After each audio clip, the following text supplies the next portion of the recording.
So from what I understand, I've been forewarned that Chris Hand is coming in hot today at 8:35. He's all fired up, and I've been getting an earful from Sam because I guess last night was Pride night at the Preds game. Yeah. And so the Preds were playing the New Jersey Devils, and there's a number of outrage points regarding Pride night at the Preds game. Number one is they had this band called the Cowgays. Yep. Cowgays, the Cowgays, two guys and a woman. And they are apparently known for mocking Jesus, from what I'm understanding on the World Wide Web.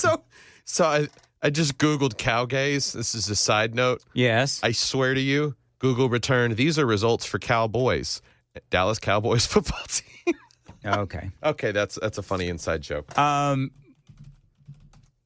the Cowgays, apparently they are controversial because I'm told that they mocked Jesus. That's number one. Number two, you know when you go to Preds games and they have the intermission when there's a timeout or whatever, and they have a band in the stands? The band stage. The band stage. Okay, that's what they call it. Apparently the band stage, from what people are telling me on the super text line, they had some dude in makeup doing that whole thing. Yeah, little drag.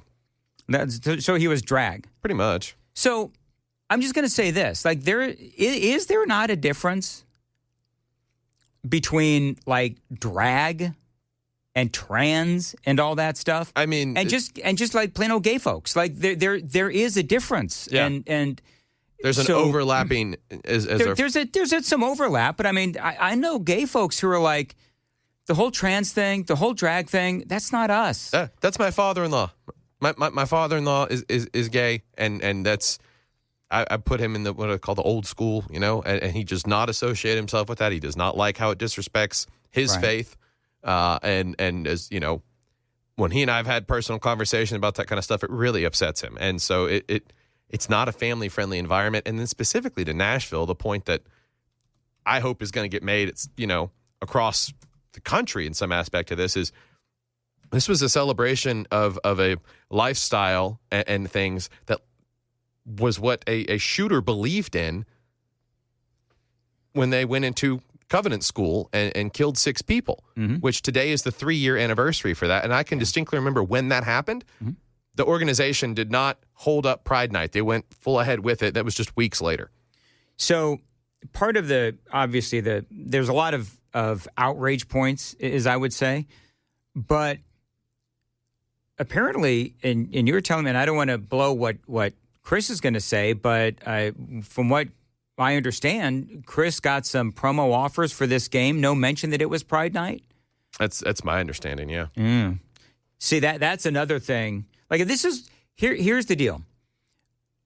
If this is what the Preds want to do, okay, it's a private business, and if this is what they want to do, knock themselves out. But you're turning off your fan base. I'm just telling you, you're turning off your fan base. That's number one. Number two. If you tried to hawk your tickets and you didn't tell people that it was Pride Night and that you're going to have, you know, some dude in makeup singing on the stage in the stands, or that you're going to have the Cowgays out there singing. Was it the national anthem? They sang the national anthem. They sang the national anthem, and you know, they are known apparently, from what I'm told, from what you're telling me, they mock Christianity. That's a problem. If they were not open and upfront. From what I'm being told, if they were not open and upfront with what was going to be happening at the game, there's a lot of reasons to be ticked off at the Preds, and I like the Preds, I do. But if this is what they want to do, that's fine. But there's going to be a reaction to it, and they should know that. And well, even if we take our personal feelings about it aside, like let's take how we believe to be, you know, a family themed night, what we would consider to be, you know, family-oriented fun is going to be different. That's okay. But you don't want to give the internet trolls the fuel, right? You never want to step in that. And your team is called the Nashville Predators, and you're going to host a Pride Night. And so the memes have just they have just flown. They're doing John Hamm from Mad Men. We'll call it Gay Predators, like all this stuff, and it's unhelpful. Then you turn around, your nickname for your arena is called Smashville. You're giving people ammunition that it's not going to end well, regardless of people's religious beliefs or their personal feelings about it. Trolls are going to troll. Have all the hockey teams, are they all doing Pride Night? Like, I know that the teams are basically, they're forced to do this. Well, it's at this point, it's up to the organization. It's my understanding the NHL banned the wearing of them. It all kind of blew up over Ivan Provorov when he played for the Flyers. He kind of used his Russian Orthodox face as a reason to say, I'm not going to wear that in warm-ups. It was a whole controversial thing. James Reimer was a goaltender in San Jose. He wasn't going to do it, so the NHL said you can't force players to wear that. But now you've got these people keeping track of, well, who's got the rainbow tape on their stick in warm-ups? Who's an ally to me? And trying to marginalize all these people that aren't participating in it because they don't want stuff forced on them. They're trying to go out and play hockey. And so a lot of teams used to have it. Some of them kind of done away with it. I wish more teams would take after baseball. Baseball's done a good job of getting that crap the heck out of their games.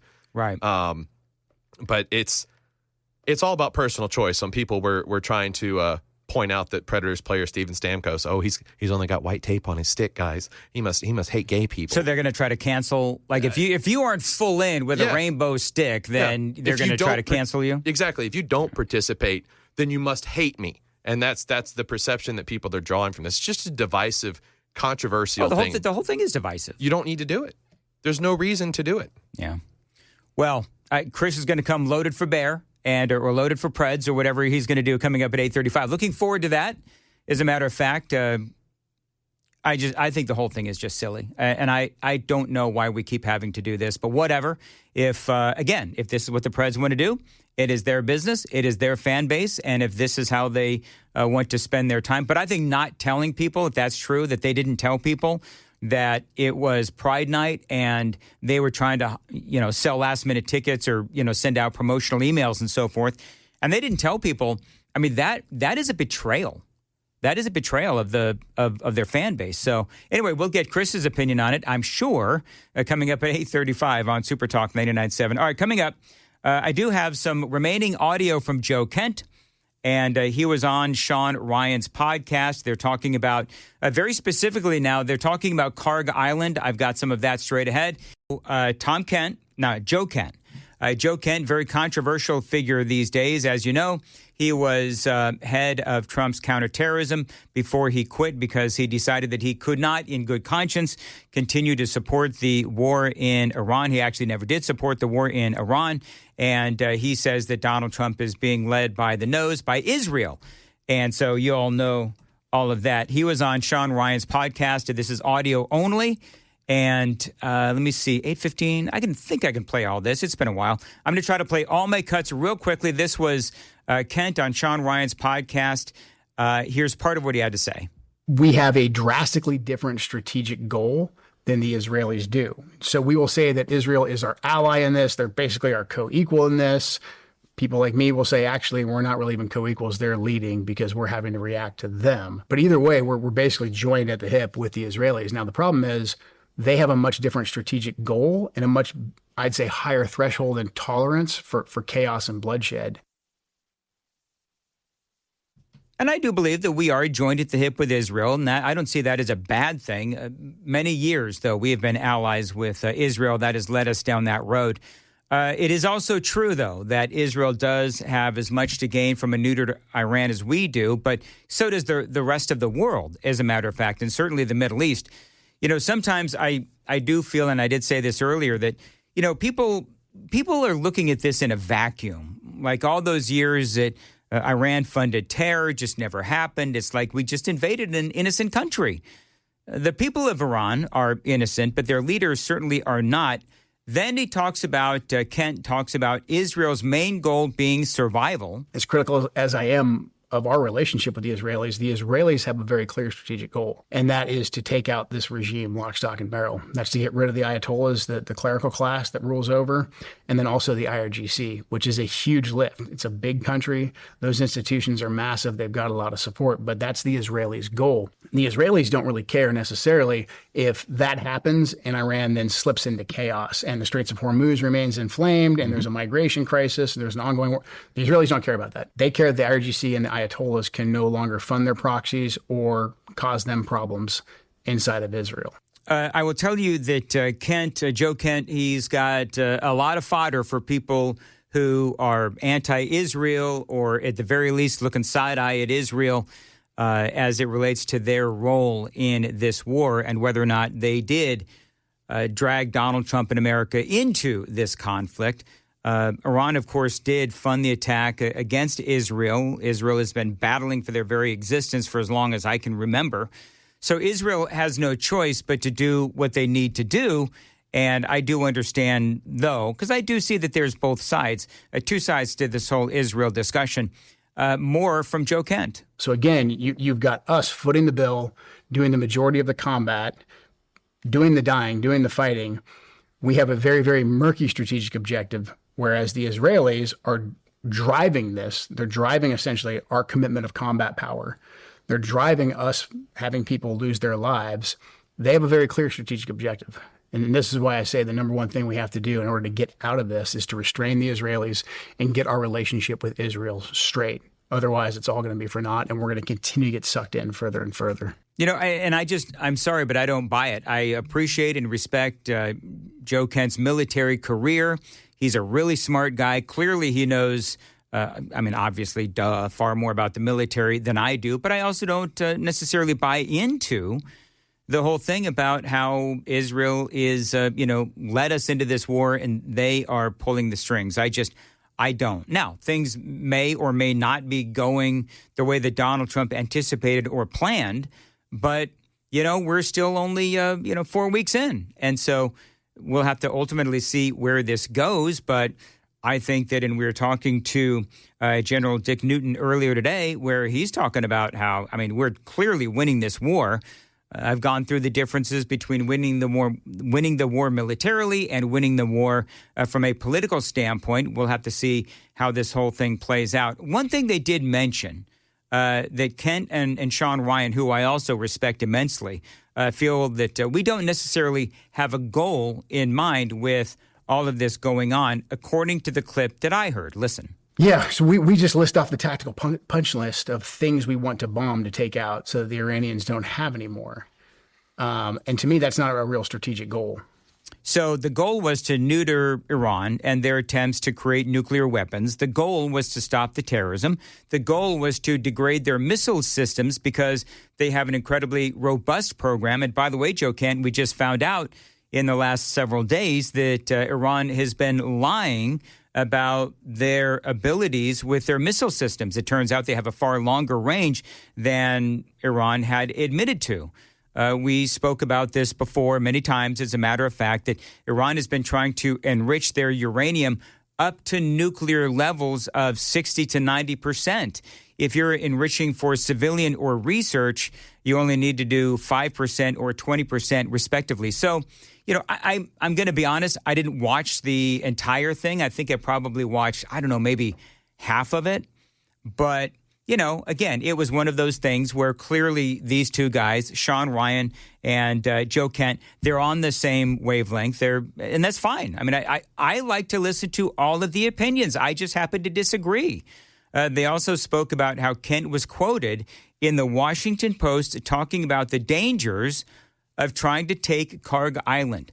This is where I really paid attention, stood up, paid attention, because they have a very specific fear with our boots on the ground on Karg Island. This is you quoted. I just think that would be a disaster, Kent said, of deploying U.S. troops there. It would essentially be giving Iran a bunch of hostages on an island that they could barrage with drones and missiles. Are you the only person up there that's thinking straight? Because that's exactly what would happen. 100%. You're putting U.S. service members in a fishbowl for Iran to kill because they are stranded on an island. Yeah. This is our strategy. It sounds like Lindsey Graham. Lindsey Graham was on the Sunday shows yesterday talking about how great it would be. It would be just like Iwo Jima. Just insanity. And I don't think the people who are pragmatic and are expressing their concerns, I don't believe they're being listened to. So that is part of what, of course, we have 8,000 or so troops there. We got more headed there. We got a lot of troops headed to the region.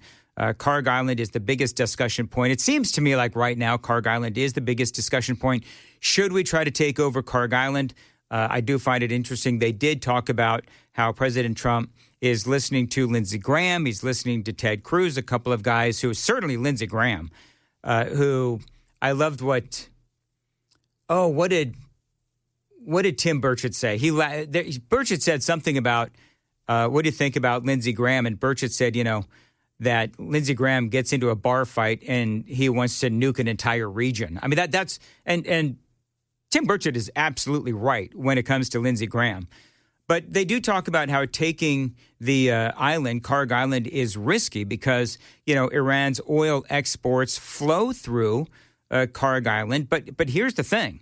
You look at a map, you have to get our naval ships to Karg Island in order to take it over, apparently. And they have to go through the Strait of Hormuz, and that is exactly precisely where Iran has been laying their mines.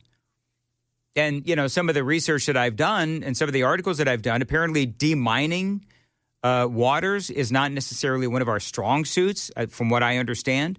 There's probably people that would disagree with me on that, whatever.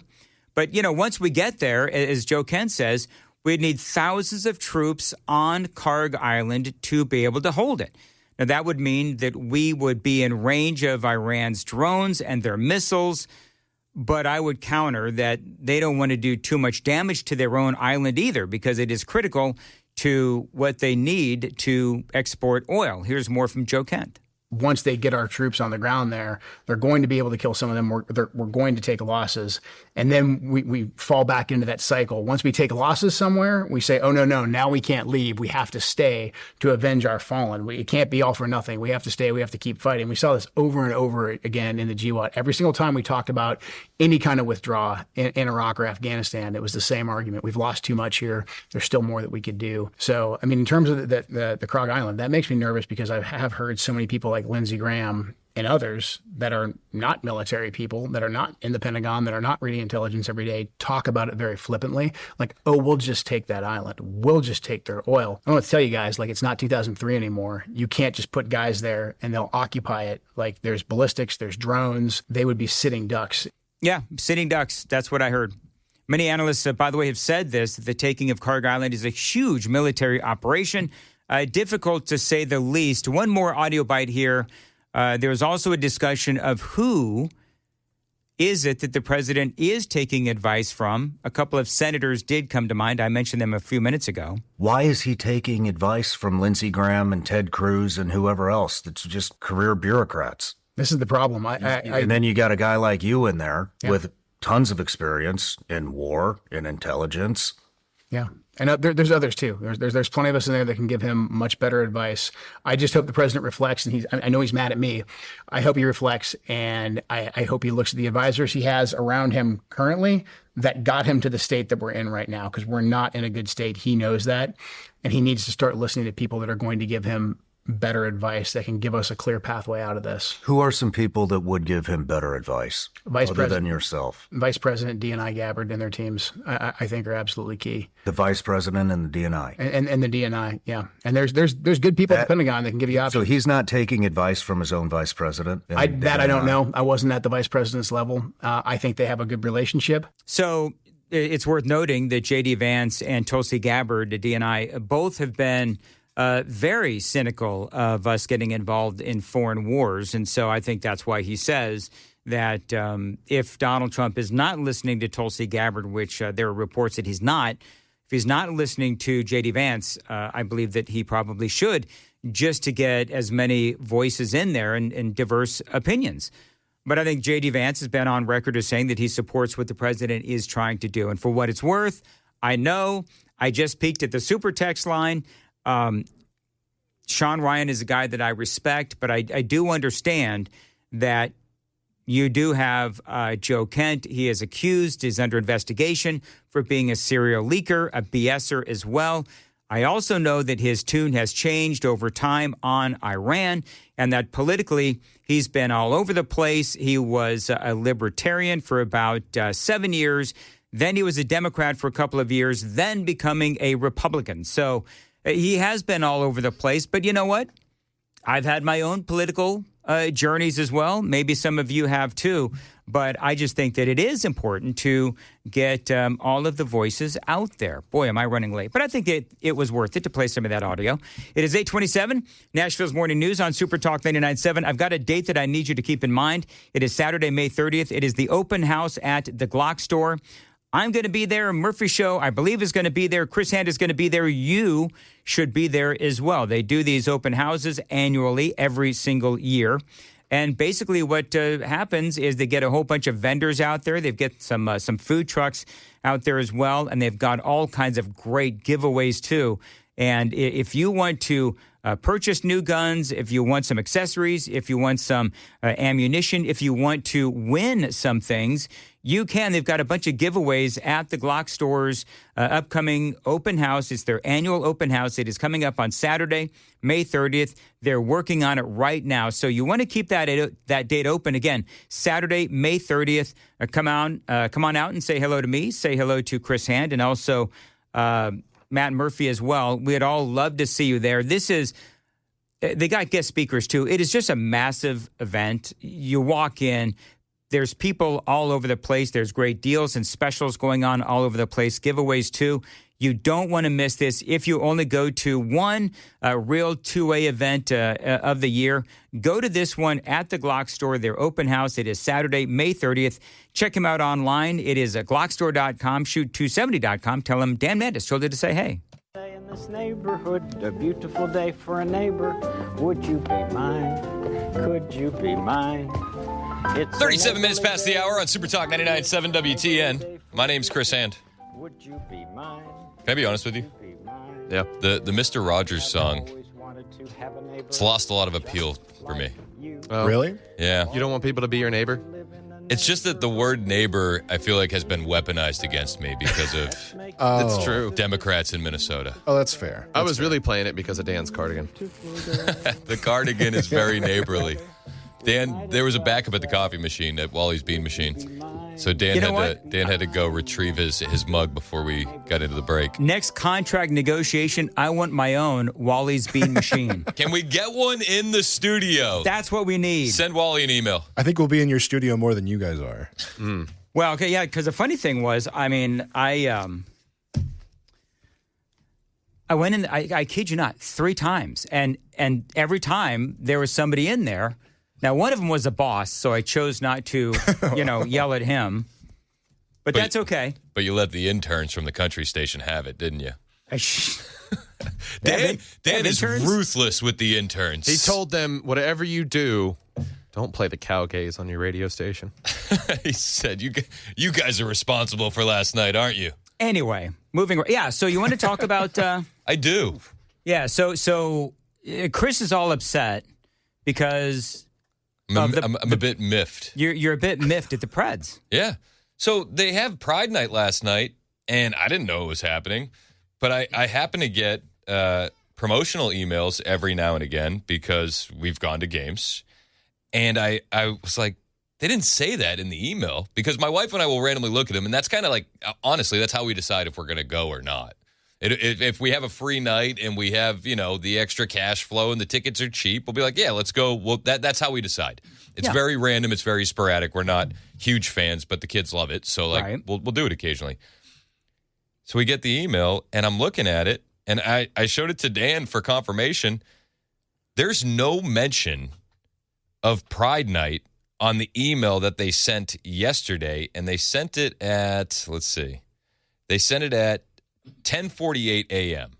So their last push for tickets yesterday, no mention of Pride Night. Now, why wouldn't they mention that? Aren't you proud of it? Yeah. Isn't this a ticket mover? It seems to me like they didn't want people to know that it was Pride Night because, I don't know, for whatever reason, they think that last-minute ticket buyers are not going to be hip to Pride Night. So then I went on the calendar. I went to the website, right? Mm-hmm. And I went to the buy tickets calendar, and I went to the day. No mention of Pride Night. I click through. Now I'm in the Ticketmaster line to get tickets. No mention of Pride Night. The only mention of it on the website for the Predators was hidden in the community section. And to be fair, There was a tweet from Bridgestone and there was a Facebook post from the Preds earlier in the day, but I don't follow Bridgestone Arena and I'm not on Facebook. Right. And the odds of you seeing that, I feel like, are very slim. Like it should be blatantly stated when you're buying the tickets. Because if I had showed up there last night with my boys, I would have been furious. Right. Like, I would have lost my mind. That is not what we're coming to a hockey game to see. It feels like a betrayal of trust. It really does. Yeah. And it's like... Because it's not like we're talking about, I don't know, a free wristband night or whatever. I mean, this is a cultural issue. Yeah, you're absolutely right. And it seems like they're just trying to sneak it in under the radar and get in and get out. But it's just, it's insane. It's insane. And then they played the Devils, which is a bit on the nose, don't you think? Yeah. Here's the deal. Do they... I think these organizations are forced into this. You know what I mean? Like, first of all, Pride Night... And by the way, and I stated this clearly, the Preds, they can do whatever it is that they want to do. They're a private business. But, number one, it's gay pride. It's not trans. But it seems like they always seem to have... sort of like a trans theme. Yeah. Well, there was a dude in full glam singing with the cowgays, singing the national anthem. That's not gay. That's trans. And I realize there's overlap and whatever. But all I'm saying is that there is a difference between the two. This is a lifestyle choice that, as a Christian, I think sentence you to hell. Like, all things aside. And I think that it is the most loving thing that I can do as a Christian to tell you that your lifestyle is going to lead you to that direction.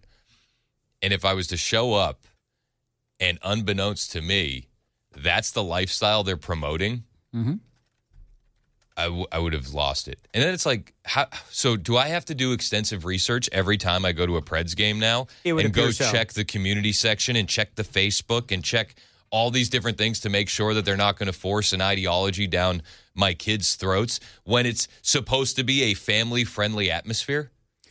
Didn't social media, because I know that Sam and I were talking off the air, social media went crazy on this, and people were making fun of, I guess they had a specific logo change for the night. Yeah, well, they did a Pride logo, and then everybody was calling them the Gay Predators.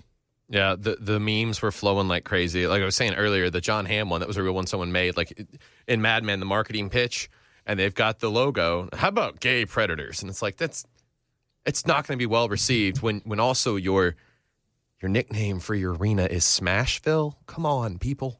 Also, know your audience. Yeah, well, that's what I said earlier. Know your audience, and that's what I think they get strong-armed into this by the activist groups. But, like, if a gay person likes hockey, how does not having a Pride night impact them going to the game? I will say this. So if you, and because I've had conversations with folks that I know that are gay, and if you are gay and there's like gay Pride night, but then you got more of a trans theme, that actually makes some gay folks upset because they don't want anything to do with the trans culture. What was it, Dave Chappelle? It was like he did a whole bit on LGBT. It's like the L's don't like the G's, and both of them don't like the B's, and all three are wondering what the hell's going on with the T's. Yep, and that's the point. Now, can I just say on the hypothetical though, this would have been my guest reaction if let's say you'd taken the boys. I could picture Brooks walking in there like this. Gay.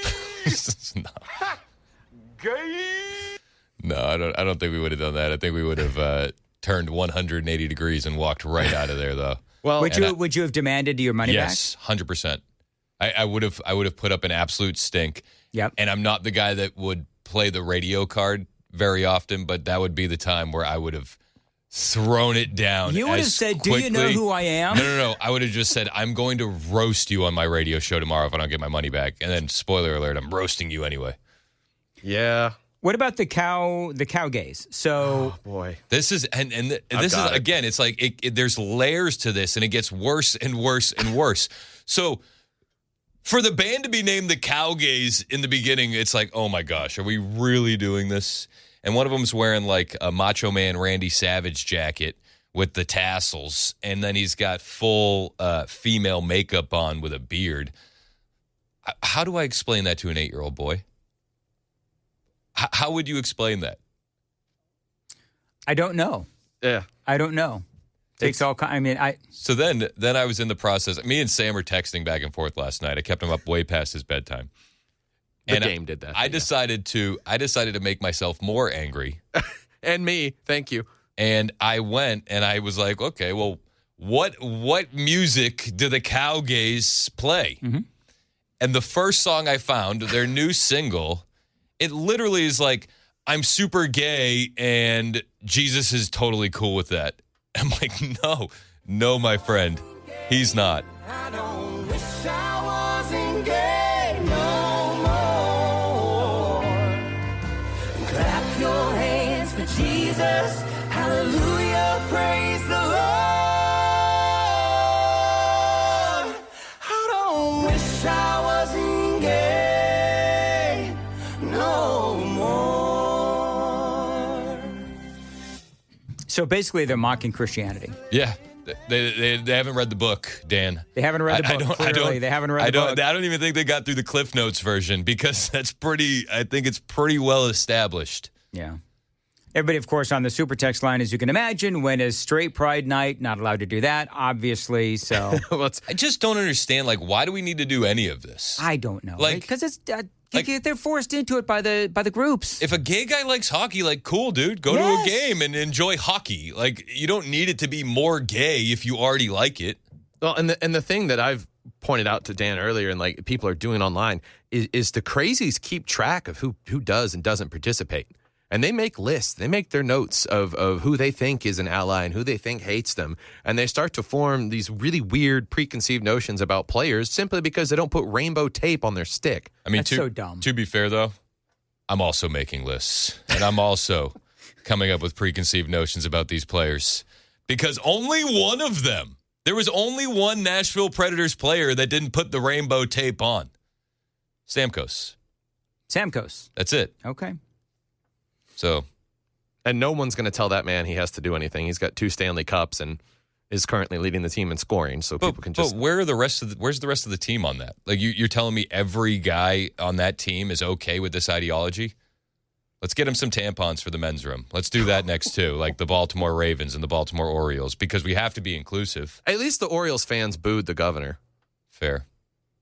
The Maryland governor got booed? Yeah. At opening day for the Orioles. Did he really? Oh, yeah. Okay. Well, probably had a lot of veterans there, and they didn't like that he was trying to. What was it he tried to do? Oh, God. He had some stolen valor invoking about issues. his service. Something about a medal that he got. He said that he got a medal for being wounded, and he didn't get it, and then they gave it to him as like, here, just take it. Remember that whole thing? Yeah. It's okay. I can't remember now, but it didn't look good for him. Oh. So anyway, but it doesn't look good for the Preds. Why would they do it? I just don't understand. It didn't like. I would love to see the post game analysis. Like, did you have more ticket sales because it was Pride Night versus the Devils than you had on another night versus the Devils? Did you do it versus the Devils on purpose? Yeah. Like, come on, what are we doing? I don't know. I mean, I think it's against their brand, but why these teams decide to do this? Remember the Dodgers last year, the year before. Remember when the Dodgers had the nuns in drag, the weird A nuns out there? Or was it the Sisters of Perpetual Suffering? Yeah, yeah. I mean, it's pretty suffering. It's pretty accurate. It's pretty accurate, actually. I'm sure it doesn't feel good to have 3 inches of makeup on in the San Francisco, LA heat in a nun outfit. But and at the same time, I expect that out of LA. Like, that doesn't shock me. No. But we are supposed to be. My pastor says it all the time. Like, we're the belt buckle of the Bible Belt, right? Yep. If that's true, our pants are around our ankles because what the hell are we doing? Private business, they're going to do what they're going to do. And as fans and as consumers, we can react the way that, we choose to react. I personally would not go to that game. I would probably react the way that you would have reacted if you had arrived at that. And I think that, when you have these kinds of events, you're just basically what you're doing is you're taking part of your fan base and you're saying we don't care about how you feel.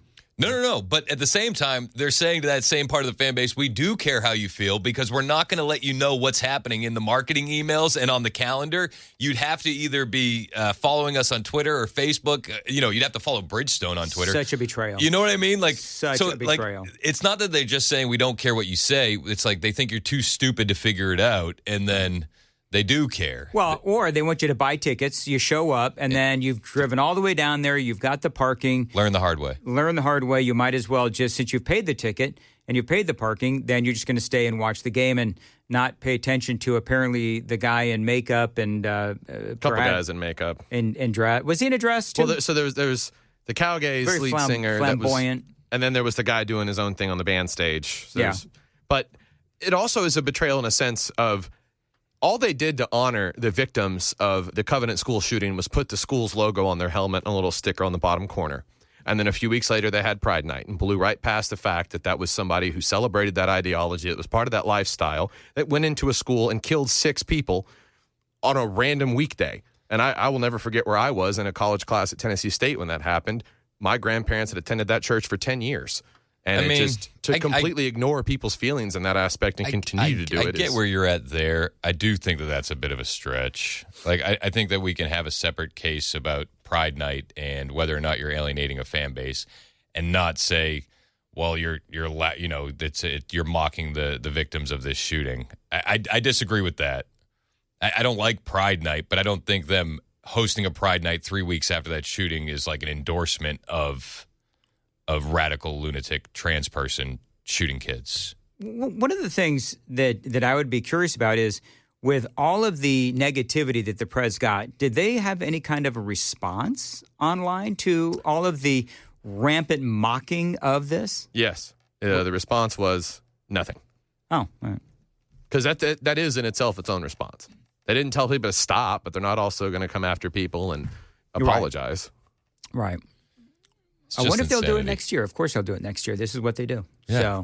And if you look at the executives that are making these decisions, yeah, they're doing it next year. By the way, real quick, did you watch the 5 yesterday? Yes. So I played a little bit of audio. Did you do the Jessica Tarlov stuff? No, I did. I played another cut where he was talking about the current Khomeini gay, that question from the 5. He roasted Jessica Tarlov. But I thought it was interesting. She wasn't there yesterday. They said it was a prior engagement, and there was it was a prior engagement. BS. They didn't know, they said. Also, that was the same interview where he says, I'm going to sign an executive order to pay TSA. Screw these guys. Yep. And then what happens about 6 hours later? Yeah, the Democrats. They can't let Donald Trump come in and get the win. They can't be the hero. They can't let Trump be the hero. And so that's exactly what they did. They just... they said, okay, we gotta come up with some sort of a solution. We can't let Trump be the hero. Right. And they did. Now, what I find interesting is that I had Scott Desjardins on earlier. I actually disagree with the congressman where, I think that it was the Democrats caved because they didn't get the reforms that they wanted out of ICE and the Border Patrol. And ICE and the Border Patrol, they got $75 billion. They're good to go. Funded for. So I mean, the way Isn't it through 2029 that they're funded? Yes. So the way that I see it is that, and far be it for me to disagree with a congressman, but I mean, I see it as the Democrats caved. They didn't want Donald Trump to be the hero. They didn't get the reforms that they wanted, and ICE and Border Patrol, they're funded through 2029. So I think that now where we are is the House now, they've got to deal with this. This was kind of dumped in their lap, and so now we'll see where that goes. But at the same time, when you look at like the Senate Republicans, we're like, oh, cool. So you guys are going to get another week off and not pass the Save America Act in 2 weeks. Yeah. Oh, jeez. Of course.